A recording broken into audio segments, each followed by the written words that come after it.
Hello everyone. This is going to be our last lesson dealing with contract law issues, and today we're going to take a bit of a deep dive into something called the Uniform Commercial Code. Now, from previous lessons, you're probably all aware that judges in different states will come to different conclusions based on pretty similar fact patterns when it comes to many areas of the law, including contracts.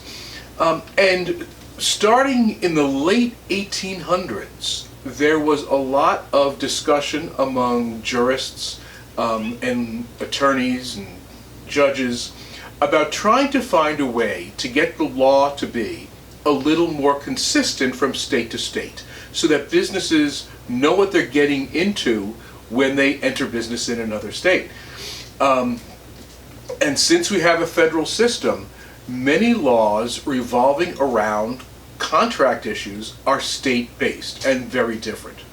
So beginning in the late 1800s and moving all the way through the 1900s, legal scholars came together and they came up with something called the Uniform Commercial Code, which was finally published in 1952. It's thick. It's about 3 inches thick. And it covers many, many areas of sales and contracts. And what they did was they looked at the common law precedents for different issues across the United States. And they came up with basically what are the most common results, the most common decisions, the most common precedents. And they recommended that the states adopt this uniform code of rules and regulations governing contracts and commercial transactions and other issues. It's not a law by itself. It is not a federal law. What it is a recommended set of laws for states to adopt so that there be more consistency. At this point in our history, 49 states and the District of Columbia have adopted 95% or more of the Uniform Commercial Code provisions, so that the laws that have been recommended are pretty much consistent from state to state. The only 2 jurisdictions that have not adopted them are Louisiana and the Commonwealth of Puerto Rico, largely because in both of those places, their legal history, their legal heritage, is not the English common law heritage, but in fact civil law, or very, very specific provisions.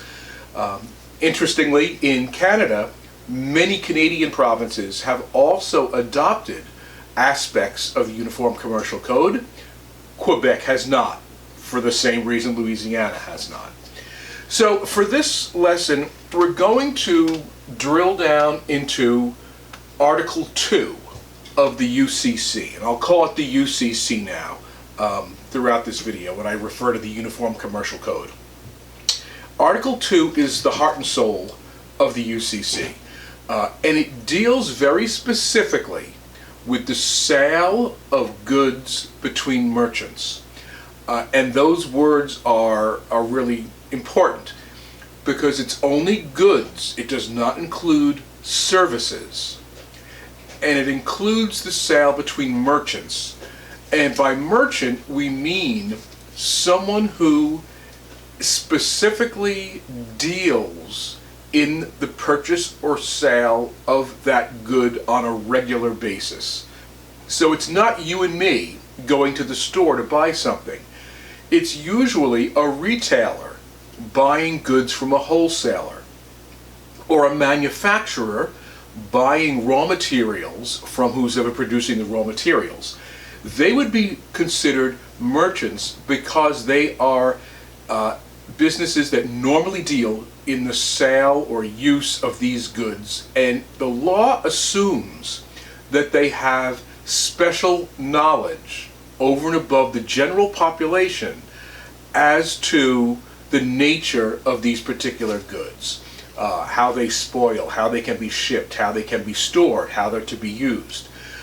So we're putting a little bit of an extra burden on people who normally are involved in the transaction of these goods. So I'm going to go through 6 of the sections of the UCC that seem to come up the most frequently. And the first is section 201. You know, in the past we've talked about whether a contract has to be written or not. And sometimes the statute of frauds will kick in, saying that if you can't complete it within a year, it should be written. Those are state laws. Or if it's for the sale of goods over 500, it should be written. Well, the UCC provides a broader way to look at these contracts if they're not hard and fast written down. Because frankly, the way most businesses operate is not through sitting down at a table and negotiating and writing out a contract and looking at it, and they're looking to, oh, I need more of this ingredient. Quick, call up this supplier, see if we can get this. I'm running low on this. There's going to be a public run on this item. I need to get some more. A lot of this stuff happens. A lot of business transactions don't happen in a lawyer's office. It happens on the phone, it happens on email, it happens meeting each other in the street. So how do you determine if a contract really has taken place if there's no written evidence? Well, section 201 of the UCC says we can determine that there's a contract even if there's not a written contract, even if it's for over $500 in good, if we have written evidence of a contract. And that's a little different than saying there has to be a written contract. So written evidence of a contract could be an email. Thanks for our conversation this afternoon. Yes, I definitely would like to receive those 1,000 units of widgets. If you can do it next week, that'd be great. This is evidence that a contract has actually been made. It could also be in any number of documents that are passed back and forth between buyers and sellers of goods. It establishes the evidence that, yes, we meant to engage in a contract.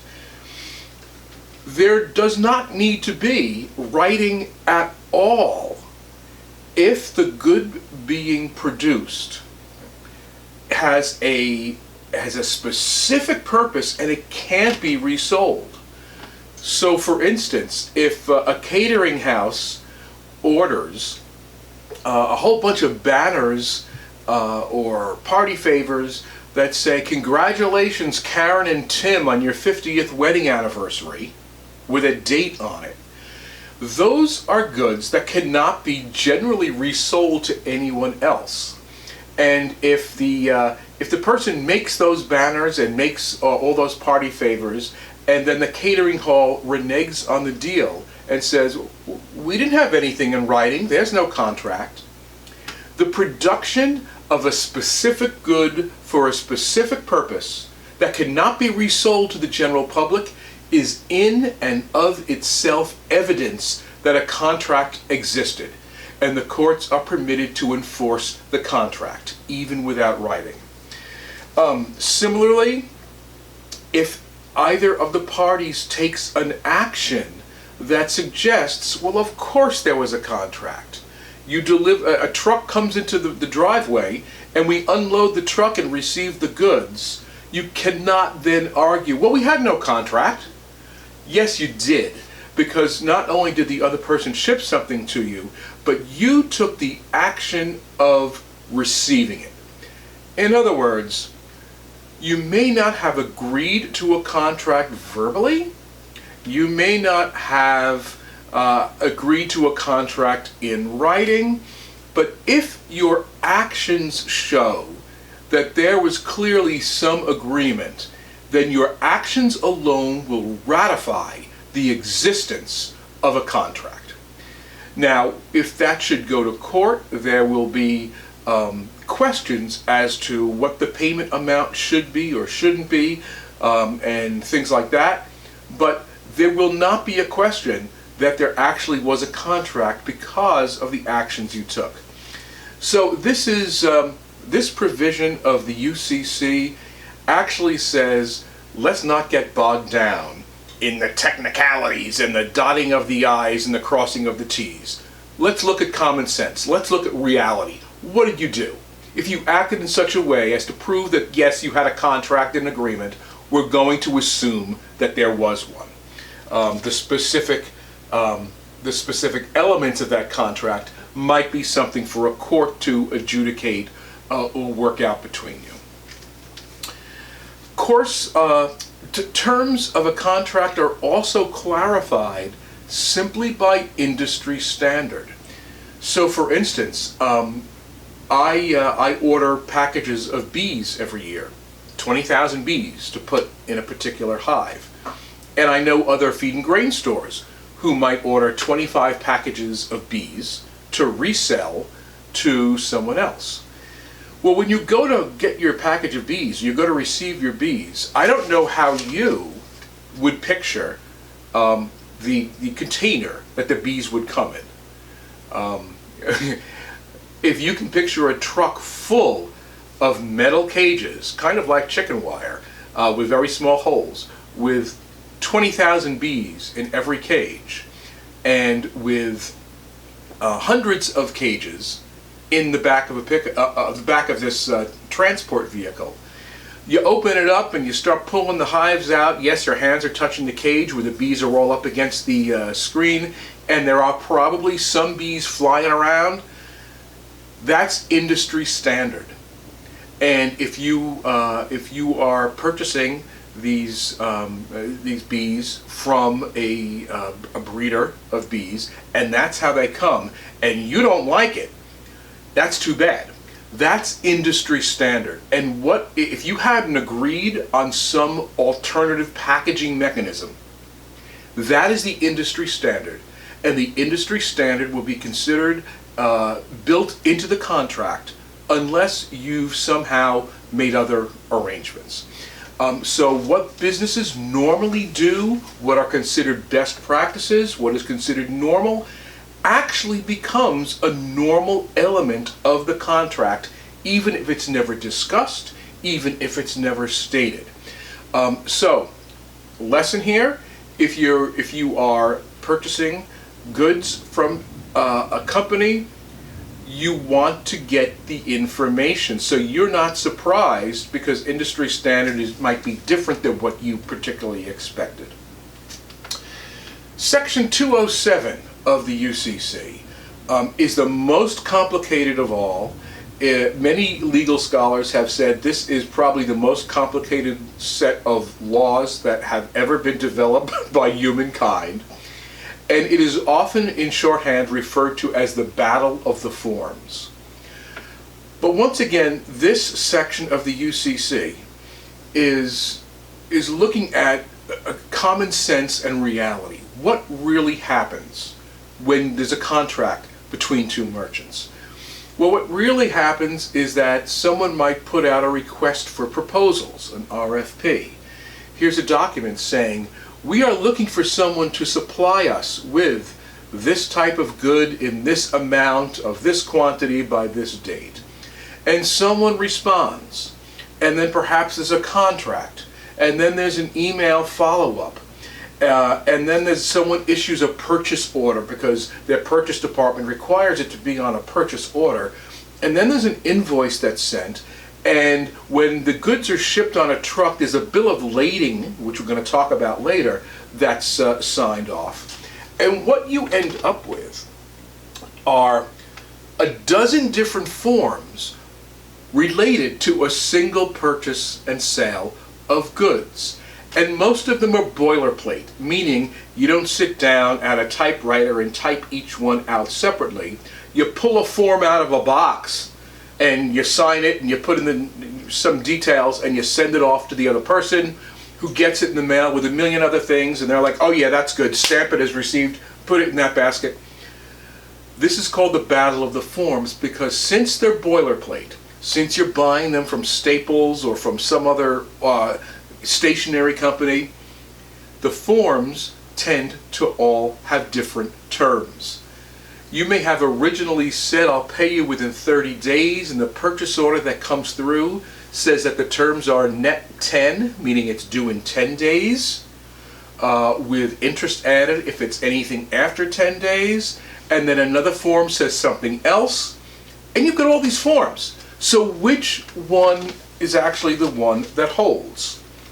The general rule is the last form counts. So if you're getting tired of the back and forth of forms with the person you're dealing with, don't ignore the last one you received because you're tired of dealing with it. That's the one, if the terms are different, that's the one that will count and that the court will enforce. Unless one of two things occur. One, you object.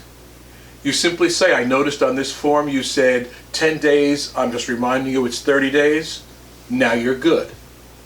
Or unless there's a material change in the terms of the original contract. And that's completely up to the court to decide. If you wanted nails delivered to your hardware store by Thursday, and it ends up arriving on Saturday, and that was put on the last form, that's not a material change in terms. If, however, you were ordering fish from a dock, and they extend the delivery date by 4 or 5 days, that probably would be a material change, because there's a big difference between fresh fish and fish that's been sitting around for a week.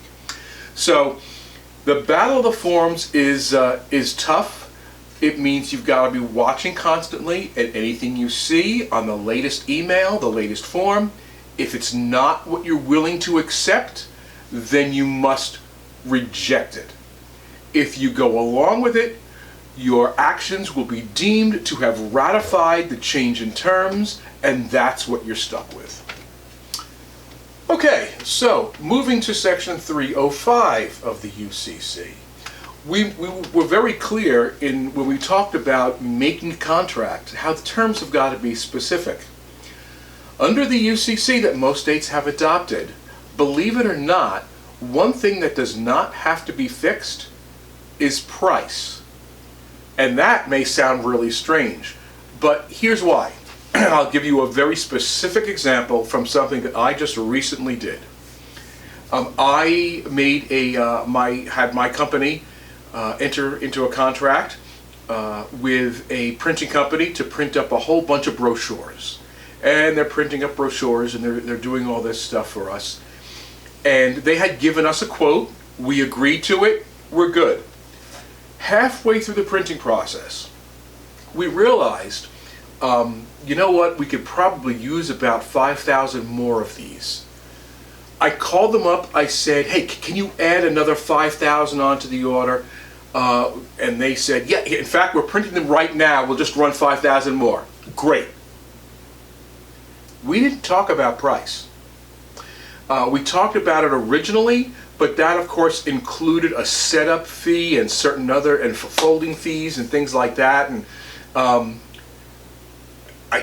to be honest, I don't know exactly what the price is going to be on these additional 5,000 brochures. They probably hadn't figured it out either. Maybe my additional order gave me a bulk discount. Who knows? The point was, that was a valid contract, or actually was a valid amendment or addition to a contract. The price was not set. UCC says, the UCC provisions say, that that's valid. What's the price? What if we have a disagreement over what the price is? The price is whatever would have been reasonable at the time the good is delivered. And what's reasonable can be determined by either my expectations based on our original quote, their expectations as to what they normally charge per piece, something like that. That's something the court would just resolve as a matter of what makes sense. And of course, in reality, that's the kind of thing that we would settle on our own anyway and would probably never get to court. But if it did, the price doesn't have to be set for that contract addition or change to be valid. Section 319 of the Uniform Commercial Code brings in the fact that there is usually another player when there is a purchase and sale of goods from one player to another. And who is that third partner? That third partner or party is the carrier. Sometimes if you order goods from someone, they'll put it in their truck and bring it to your loading dock. Most often, that is not the case.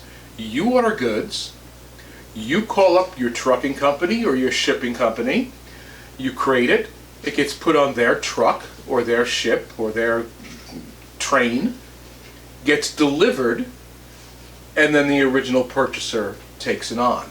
Now we've got another player involved here. Well, there's actually two different laws that apply to what's called a common carrier. The transportation company is called the carrier. And one is the Uniform Commercial Code, Section 319. The other is something called the Carmack Amendment, which is a federal law. It's an amendment to the Interstate Commerce Act. And the two of them work together to determine issues of responsibility and rights when you're dealing with a common carrier. You may or may not have heard the term FOB. FOB is often in a contract. It's almost always on a bill of lading, which is the documentation that accompanies a shipment on a common carrier from one place to another. FOB means free on board. I'm in Chester. I am sending goods to you and you're in Greenfield, Mass. If the contract or our bill of lading says FOB Chester, that means free on board Chester. That means I, as the provider of the good, is responsible for those goods only until the point when it leaves my shipping dock. I don't pay for freight. If the trucking company has an accident, I'm not the one who has to sue them. You are. If, on the other hand, the terms of the contract are FOB Greenfield, that means I am responsible for the shipment of the goods all the way until it gets to your loading dock. I'm responsible for paying the freight. If the trucking company crashes and the goods are damaged, I am responsible for getting compensated from the trucking company, not you. Okay? So those terms, which are often just off in a corner someplace and we don't even think about them, they might be in paragraph 653 of the contract you're signing. Free on board tells us who's responsible for what at what point in the process. I mentioned the bill of lading. Anytime a good is transferred on a common carrier, there must be a bill of lading. The bill of lading is considered a legal document. It must be signed by the person releasing the goods. It must be signed by the carrier of the goods. It must be signed by the recipient of the good. It does a couple things. One, it provides a chain of custody as to where these goods were and who was in charge of them when. Second, if something is damaged, and this is very, very common, something is damaged and the end receiver wants to sue for damages or get a credit or get a rebate or get something new, where did it happen? Did it happen at my loading dock? Did it happen in the trucking company? Did it happen at your loading dock? And anyone who works in the trucking industry knows that people are signing off on this stuff left or right. You've got guys in shipping who are just signing the bill of lading, and a trucker puts it on the truck, signs the bill of lading. Someone goes at the receiving dock, receives the stuff, signs the bill of lading. What you're actually doing is taking responsibility for the condition of these goods. It is very, very difficult. Once you have received goods and the guy in the shipping dock has signed, yep, got them, all here, it is very hard to then say, we didn't receive all of it. The bill of lading says 20 items and I only received 10. Well, if you signed for 20, you're going to have a really hard time explaining why you signed for 20 if you're now saying you only received 10. Most courts are going to look very skeptically at that. Now, the difference could be in the details. Perhaps you ordered something that was completely within a crate, so you couldn't count them. In instances like that, then you have a little more leeway, saying, well, yes, I signed for it, but I signed for a crate of goods, not for all 20. On the other hand, if you signed for that crate of goods and you were shorted, and you take 3 months to notify the shipper or the shipping company, you're probably not going to prevail. You've got to be on top of things. You've got to do things now.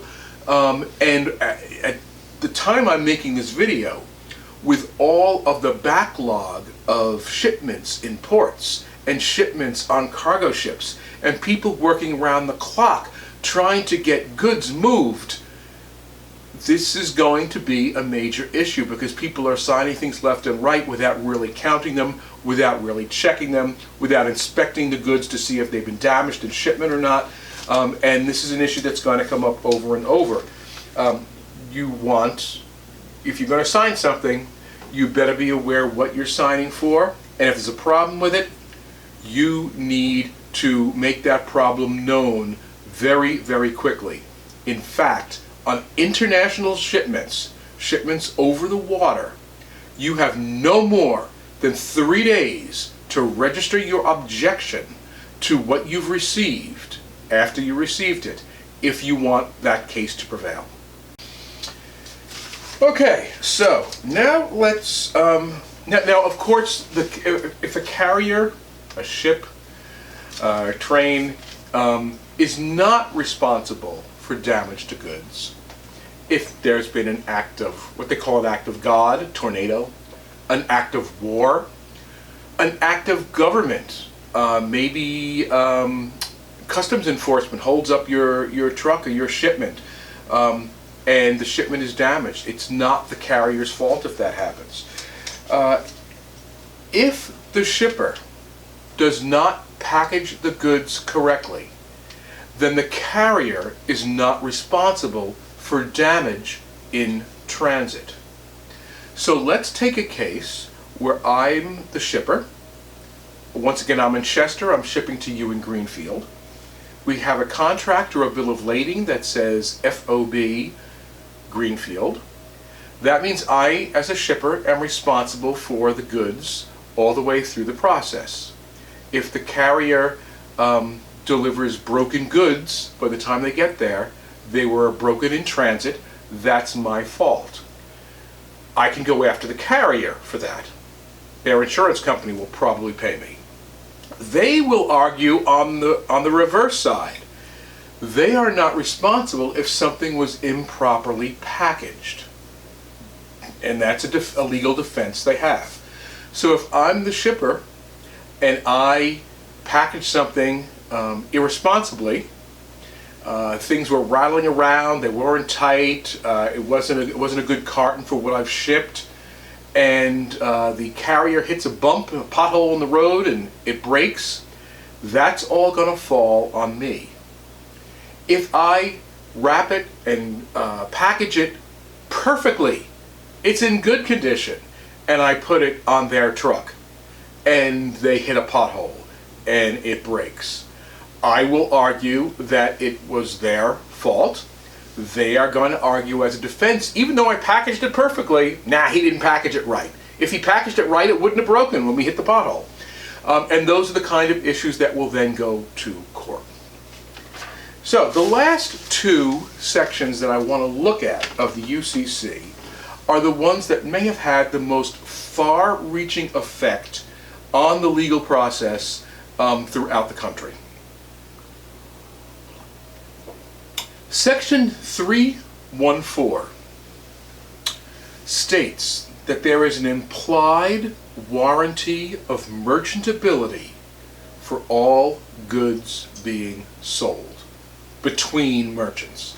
Now, what does that implied warranty of merchantability mean? It means that the goods being shipped, the goods being sold, are the proper quality. They are fit for the purpose that I expect them to be used for. They are uniform quality. They are packaged as agreed. and they meet standards, industry standards. And it's presumed that I, as a merchant, have knowledge of these goods, and so I would know whether they're the right quality. Are they uniform and consistent?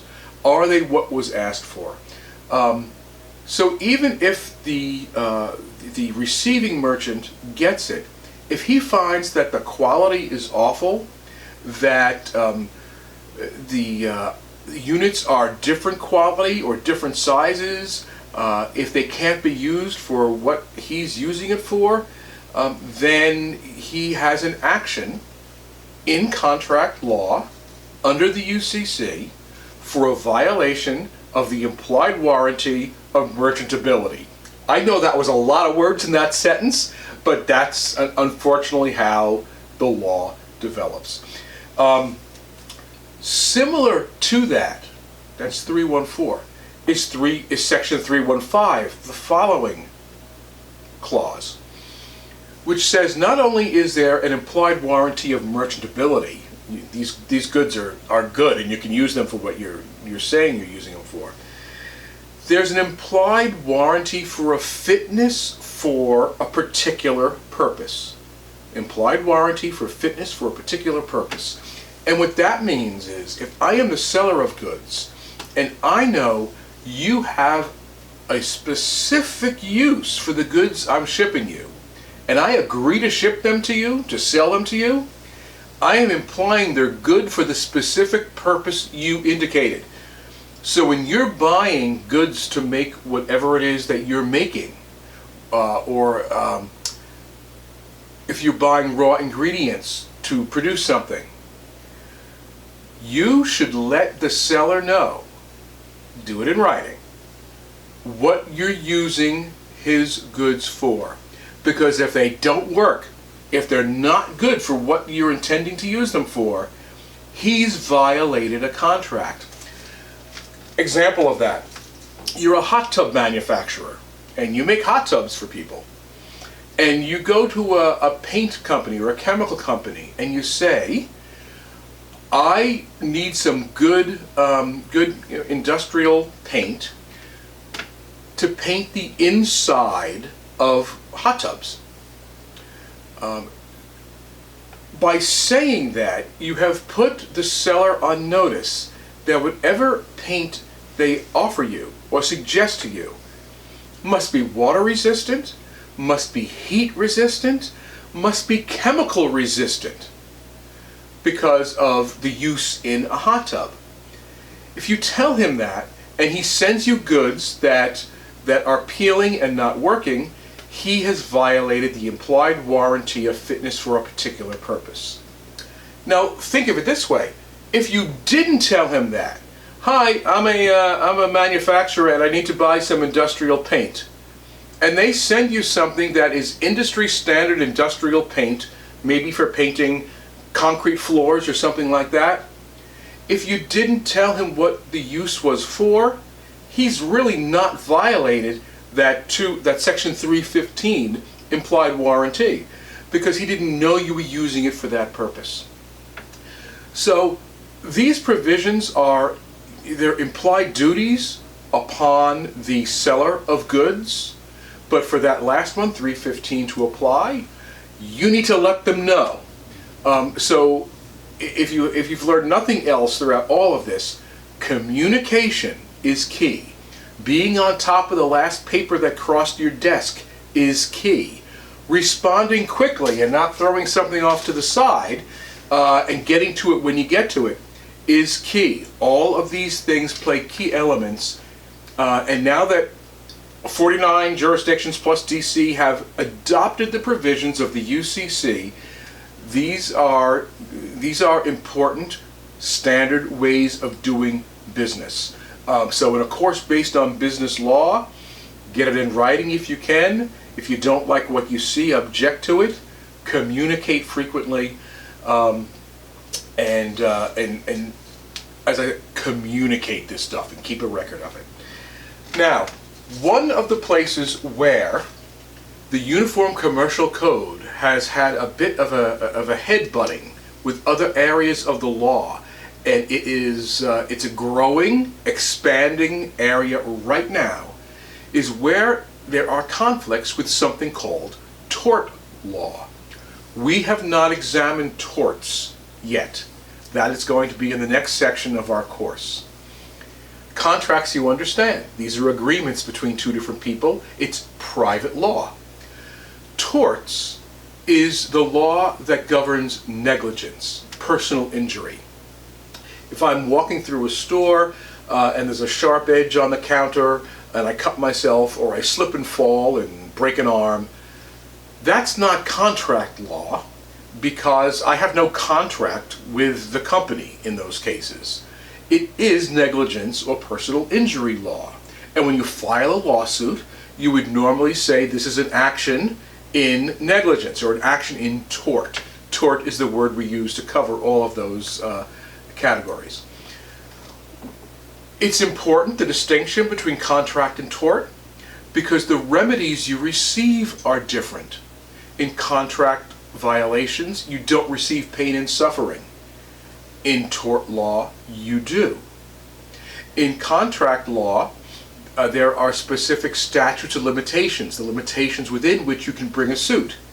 In tort law, you also have statutes of limitations. They're different. So which one you sue under becomes a critical issue. Well, there is a provision of the Uniform Commercial Code that permits suits in contract for personal injury. It is an exploding area of the law. Do I sue under a contract, or do I sue under personal injury? Am I entitled to sue under contract? The case I'm going to have you look at in this week's reading is Garcia versus Texas Instruments, which is a 1980 case. It's not a Supreme Court case. It's a state judicial case, state of Texas. But it's wonderful because the judge took the time, I guess he wanted to be famous and go down in history. The judge took the time to look at how the provisions of the Uniform Commercial Code apply when there is a personal injury, and compared it to negligence cases and what all the states have done and all the different conclusions they've come to, and how it's an area of the law that is pretty much almost anarchy. And they created an argument that the law should be going in a particular direction, and this is what we suggest. And it is, in fact, the direction the law is going in. Your assignment this week is to read that case and understand how contract law and tort law are now overlapping, and that's kind of an introduction to where we're going in the course next. So if you're a legal and procedural nerd like I am, this is actually a really exciting case. I encourage you, take your time, read through it. It's a little bit of an investigation, and enjoy it. Tom Simmons signing off.